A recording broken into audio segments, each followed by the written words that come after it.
ఒక ఉదాహరణ చెప్తున్నా, ఇవన్నీ చాలా వచ్చాయి మాకు. నిన్నే ఒక అతను వస్తే షాక్ అయ్యా. దీనికి సమాధానం చెప్పమని వైఎస్ఆర్ కాంగ్రెస్ నాయకుల్ని ఆనాటి ముఖ్యమంత్రిని కోరుతున్నాం.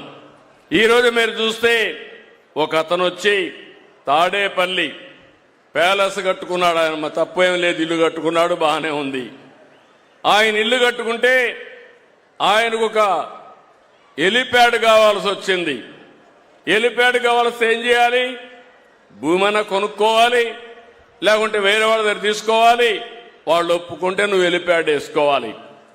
ఆ పక్కన ఒక 10 ఎకరాలు ఉంటే ఆ 10 ఎకరాలు భూమి అడిగాడు.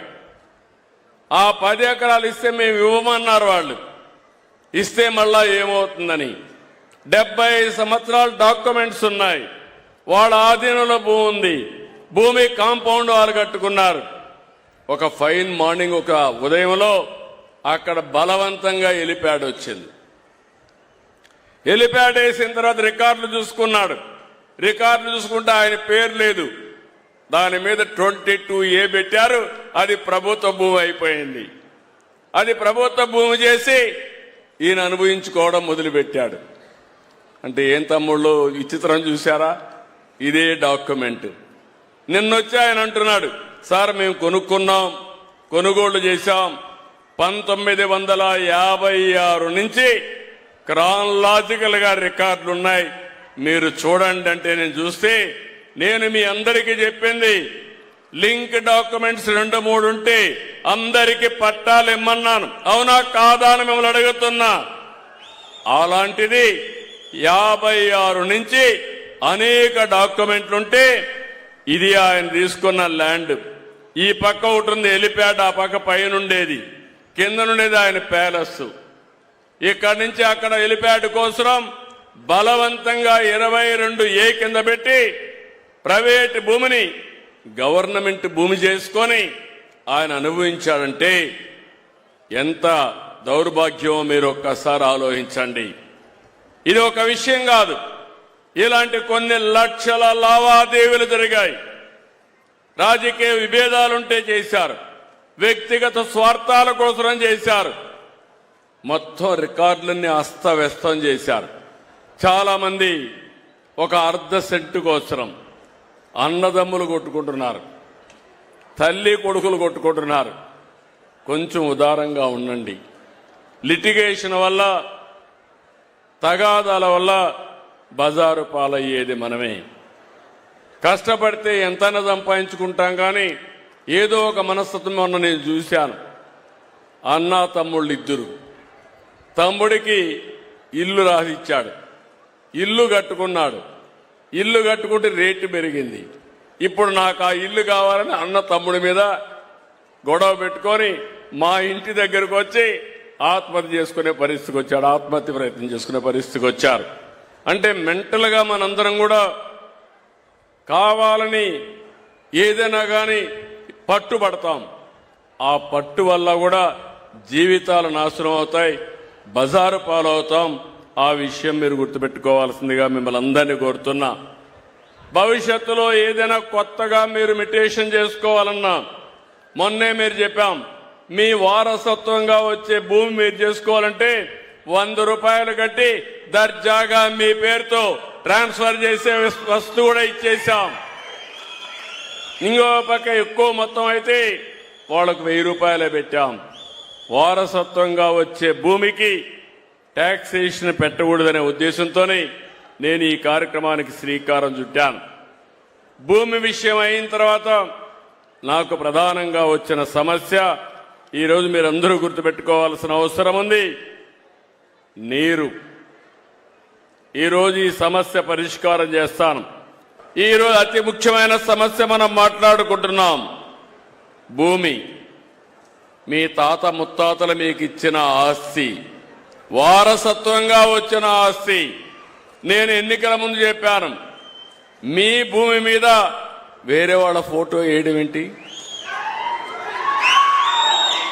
మీరిచ్చారా? మీ తాత ఇచ్చాడా?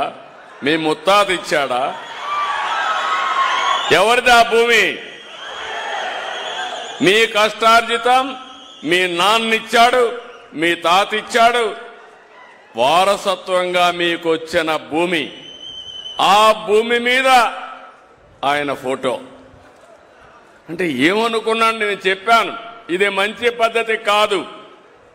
అందుకే ఈరోజు మీరు చూస్తున్నారు, నేను ఇచ్చిన పట్టాదారు పాస్బుక్ చూస్తే రాజముద్రతో ఎవ్వరు కూడా ట్యాంపర్ చేయకుండా ఫుల్ ప్రూఫ్ గా మీకు ఇస్తాను. ఇచ్చానా లేదా అని మిమ్మల్ని అడుగుతున్నా. అంటే ఒక దురుద్దేశం ఉంది దీంట్లో, మీరు గుర్తుపెట్టుకోవాలి. మళ్ళీ మర్చిపోతే కష్టాలు మళ్ళా వస్తాయి. ఆ రోజు వాళ్ళు ఆలోచించింది తప్పుడు విధానాల ద్వారా మిమ్మల్ని బానిసలుగా చేయాలని ఆలోచించారు. అంటే ఒక ల్యాండ్ టైటిలింగ్ యాక్ట్ ఒకటి తెచ్చారు. మీ భూములన్నీ ఒక ల్యాండ్ టైటిలింగ్ పరిధిలో తీసుకొచ్చి ఎక్కడన్నా విభేదాలుంటే ఎవ్వరికి అప్పీల్ చేయడానికి హైకోర్టుకే పోవాలి. రెండోది, దాన్ని ఇప్పుడు ఇక్కడ ఎవరు కలెక్టర్ గారు ఉన్నారు, ఎంఆర్ఓలు ఉన్నారు, వీళ్ళు పెత్తనం చేస్తారు. ఆ రోజు అట్టు కాకుండా ఆయన సొంత మనుషులు పెట్టుకున్నాడు పులివెందల్ని తెచ్చి. అంటే మీ జుట్టు ఆయన చేతుల్లో పెట్టుకున్నాడు. మీరు ఎప్పుడన్నా కానీ ఓటేయకపోతే జుట్టు బట్టి లాగడానికి, జుట్టు పీకడానికి ఆ రోజు ప్రయత్నం చేశాడు. అవునా కాదా అని అడుగుతున్నా. నేను ఆ రోజు చెప్పాను ఇది అన్యాయం అని చెప్పాను. మూడోది, మీ పొలం గట్లు దగ్గర సర్వే నెంబర్ రాళ్లేస్తే గెలాక్సీ గ్రెనేడ్ తీసుకొచ్చి ఆయన బొమ్మ వేసుకుని ఇంట్లో పట్టాదారు పాస్ పుస్తకం ఆయన ఫోటో చూడాలి, పిల్లలు స్కూలుకు పోతే ఆయన ఫోటో చూడాలి, భూమి దగ్గరికి పోతే ఆయన ఫోటో చూడాలి. ఇది శాడిజం కాకపోతే ఏంటి తమ్ముళ్ళు అని మిమ్మల్ని అడుగుతున్నా. అవునా కాదా అని మిమ్మల్ని అడుగుతున్నా. 700 కోట్ల రూపాయలు సర్వే రాళ్లకు తగలేసిన పెద్ద మనిషి మొత్తం వ్యవస్థను భ్రష్టు పట్టించారు. మీరొక్క విషయం గుర్తుపెట్టుకోవాలి, ఎంత దుర్మార్గుడంటే అంత దుర్మార్గుడు. నేను ఒక ఉదాహరణ చెప్తున్నా. నిన్నే ఒక అతను వస్తే నేనే షాక్ అయ్యా. చాలా జరిగాయి. ఇటీవల నేను ముఖ్యమంత్రి అయిన తర్వాత సమస్యలు వస్తున్నాయంటే, అర్జీలు వస్తున్నాయంటే 100% భూ సమస్యలు. ఈ దుర్మార్గులు ఏం చేశారంటే, మీ భూమి మీద ఉంటే ఆ ఊరిలో ఒక చోటా నాయకుడు ఉంటాడు. ఆ చోటా నాయకుడు కూడా ఒక రౌడీ. వాళ్ళు మీ భూమి అడుగుతారు, మీరు ఇవ్వనంటే రికార్డులో 22A కింద పెడతారు. మీ భూమి 22A కింద రికార్డులో పెడితే ప్రభుత్వ భూమి అయిపోతుంది. అంటే మీరు ఒప్పుకుంటే తక్కువ ధరకిస్తే మీరు లావాదేవీలు అవుతాయి, ఒప్పుకోకపోతే ప్రభుత్వ భూమి అయిపోతుంది. ఇట్లా కొన్ని లక్షల ఎకరాలు ప్రైవేటు భూముల్ని ప్రభుత్వ భూములుగా పెట్టేశారు. నిన్న మొన్న మాట్లాడుతున్నాడు ఆనాటి ముఖ్యమంత్రి, నేనేదో బ్రహ్మాండంగా చేశా అని చెప్పి. నువ్వు బ్రహ్మాండంగా చేస్తే ఈరోజు రాష్ట్రంలో ఇన్ని సమస్యలు ఎట్లొచ్చాయని నేను అడుగుతున్నా. నేను కూడా తలబట్టుకొని కూర్చున్నాను. పార్టీ ఆఫీసు పోతే 100 మంది వచ్చేసేవారు. వచ్చిన వాళ్ళలో 190% ఒకటే సమస్య, భూ సమస్య. నా జీవితంలో ఇది ఫస్ట్ టైం ముఖ్యమంత్రి కాదు, 4వ ముఖ్యమంత్రి. నా జీవితంలో ఎప్పుడో చూడనన్ని భూ సమస్యలు చూసే పరిస్థితికి వచ్చాను. అయితే కొన్ని రోజులు ప్రయత్నం చేశాను. మా డిపార్ట్మెంట్ కూడా చెప్పాను, వాళ్ళు కూడా ప్రయత్నం చేశారు. అన్నీ చూసిన తర్వాత నాకు అనిపించింది, ఎట్టి పరిస్థితిలో మళ్ళీ జీవితంలో ఎవడు కూడా మీ భూమి మీద కన్నీయకుండా పూర్తిగా సర్వ హక్కులు ఇచ్చి ఎక్కడికక్కడ సెక్యూరిటీ ఫీచర్లు పెట్టి ఇవ్వాలని నిర్ణయం చేసుకున్నాను. అక్కడి నుంచి ప్రారంభించాను. ఈరోజు మీరు చూస్తే మీరు గుర్తుపెట్టుకోవాలి, ఈరోజు నేను ఇచ్చింది మొట్టమొదటిసారిగా ల్యాండ్ టైటిలింగ్ యాక్ట్ రద్దు చేశాను. రెండోది QR కోడ్ పెట్టాను. క్యూఆర్ కోడ్ వల్ల మీ ఫోన్లో మీరు చూసుకుంటే ఎన్నిసార్లైనా చూసుకోవచ్చు. ఉదయం ఒకసారి, సాయంత్రం కూడా నిద్రపోయే మునుపు మళ్ళా చూసుకోవచ్చు. మీ భూమి ఎక్కడుందో మీకు అర్థం అవుతుంది. ఎవరైనా కానీ మారిస్తే మీరు ఇమ్మీడియట్గా యాక్ట్ చేసే పరిస్థితి వస్తుంది. ఒకవేళ బ్యాక్ ఎండ్లో ఒకప్పుడు మీరు చూస్తే లింక్ డాక్యుమెంట్లు కూడా ఉండేటి కాదు. ఎంఆర్ఓ అనుకుంటే 22A కింద పెట్టేసేవాడు వాళ్ళ ఒత్తిడి భరించలేక. కానీ దానికి ఎవరు పెట్టారంటే అది కూడా ఉండేది కాదు. ఈరోజు ఒక పక్కన బ్లాక్ చైన్ టెక్నాలజీ తీసుకొచ్చాను. మీ రికార్డులన్నీ భద్రంగా ఉంటాయి కంప్యూటర్లో, ఎవరు ట్యాంపర్ చేయలేరు. ఒకవేళ ట్యాంపర్ చేస్తే ఆ రోజే మీకు తెలుస్తుంది. ఒకవేళ మీరు తెలుసుకొని కంప్లైంట్ ఇస్తే ఎవడైనా సరే ట్యాంపర్ చేస్తే సాక్షాత్తు జైలుకు పోతాడు తప్ప ఎవరిని వదిలిపెట్టనని చెప్పి కూడా నేను మీకు తెలియజేస్తున్నా. వాళ్ళందరిపైన పీడీ యాక్ట్ కూడా పెట్టాను. తమాషా కాదు, ప్రజల ఆస్తులకు భద్రత కల్పించాల్సిన మనం చాలా జాగ్రత్తగా ఉండాలనే ఉద్దేశంతో తీసుకొచ్చాను. ఇంకో పక్కన మళ్ళీ అస్తవ్యస్తం కాకుండా మీ రికార్డ్స్ అన్ని కూడా మీ అనుమతితోనే చేస్తున్నాం. ఇప్పుడే మీకు అన్ని ఇచ్చారు, అన్ని విషయాలు చెప్పారు.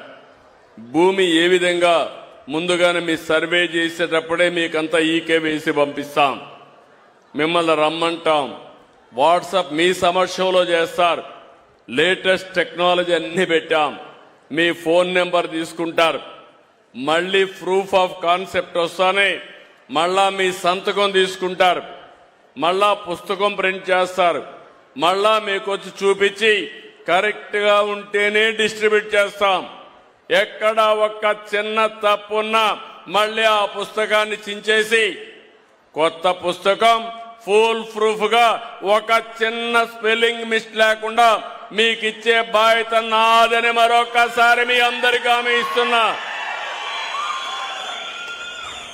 ఈరోజు మీరు అనుకోవచ్చు, నేను ఈ గ్రామానికి పట్టాదారు పాస్ పుస్తకానికి ఇవ్వడానికి వచ్చాను. మొన్నే ఈస్ట్ గోదావరి జిల్లాకు వెళ్ళాను. ఈ నెలలో వేరే కార్యక్రమాల వల్ల ప్రీపోన్ చేశాను. ప్రతి నెల 9వ తారీఖున భూ సమస్యల పరిష్కారం అయ్యే వరకు నేను విధిగా వస్తాను. అది కూడా ఇంట్లో దాపరికంగా ఇవ్వడానికి వీల్లేదు. గ్రామ సభ పెట్టాలి, అందరిలో చదివి వినిపించాలి. మీరందరూ ఒప్పుకున్న తర్వాత ఏ ఒక్కరికి ఒక్క పైసా అవినీతి లేకుండా పట్టాదారు పాసు పుస్తకం మీకు ఇవ్వడం నా ధ్యేయం. మీరు కూడా ఒకప్పుడు మనం చూశాం అన్నిటికీ లంచాల వ్యవస్థకు స్వస్తి చెప్పాలనే ఉద్దేశంతోనే నేను ఈ కార్యక్రమానికి శ్రీకారం చుట్టాను. ప్రతి నెల నేను మీరు చూస్తే ఎప్పటికప్పుడు ఈ కార్యక్రమంలో నేను భాగస్వామిని అవుతున్నాను, లెక్కలు చూస్తున్నాను. రెండోది, మీకు పట్టాదారు పాస్ పుస్తకం ఇస్తానే మళ్ళా ఒక ఫోన్ చేస్తున్నా. ఫోన్ చేసిన తర్వాత మీరు ఓకే అంటే నేను టిక్కు పెడుతున్నా, కాదు అంటే మళ్ళా ఎంక్వైరీ చేస్తా. దీనివల్ల ఒక ట్రాన్స్పరెన్సీ వస్తుంది. ప్రభుత్వ యంత్రాంగంలో ఒక జవాబుదారితనం వస్తుంది. భవిష్యత్తులో ఇది వస్తే మీకెక్కడా ఇబ్బంది లేకుండా జరిగే పరిస్థితి వస్తుంది. ఈరోజు ఈ నెలలో మీరు ఒకసారి చూస్తే 279 గ్రామాల్లో ఈ నెలలో మన పట్టాదారు పాస్ పుస్తకాలు ఇస్తున్నాం. 1,16,870 మందికి పాస్ బుక్కులు సిద్ధంగా ఉన్నాయి. 91,038 మందికి పుస్తకాలు ఇప్పటికి పూర్తయినాయి. ఈరోజు నాతో కూడా పూర్తయినాయి, జిల్లాల్లో పూర్తి చేశాం. కర్నూలు జిల్లాలో 8,347 మందికి కొత్త పట్టాదారు పాస్ పుస్తకాలు ఇస్తున్నాం. మీ ఊర్లో మీరు చూస్తే 1,178 కొత్త పాస్ పుస్తకాలని పంపిణీ చేశాం. ఇప్పుడే ఎంఆర్ఓని అడిగా, మీ యొక్క విఈఓని అడిగా, విఆర్ఓని ఇంకా సమస్యలున్నాయంటే 100% పట్టాదారు పాస్ పుస్తకాలు రాజముద్రలో ఈ గ్రామంలో ఇచ్చాం. అది చాలా తృప్తిని ఇస్తుంది. ఇది కాకుండా మీరు చూస్తే ఇప్పటి వరకు 37,40,000 పట్టాదారు పాస్ పుస్తకాలు రెడీ అయినాయి.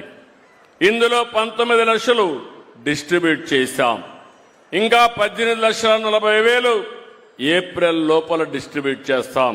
ఇవి కాకుండా 9,500 గ్రామాల్లో సర్వే చేయాలి.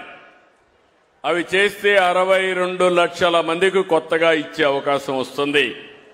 ఈ 60 లక్షలు ఈ 37 లక్షలు ఇస్తే మొత్తం 100% ప్రతి ఒక్కరికి పట్టాదారు పాసు పుస్తకాలు ఇచ్చి అక్కడి నుంచి రాష్ట్రంలో భూ వివాదాలు లేని రాష్ట్రంగా అనౌన్స్ చేసే బాధ్యత నేను తీసుకుంటానని మీ అందరికీ తెలియజేస్తున్నా.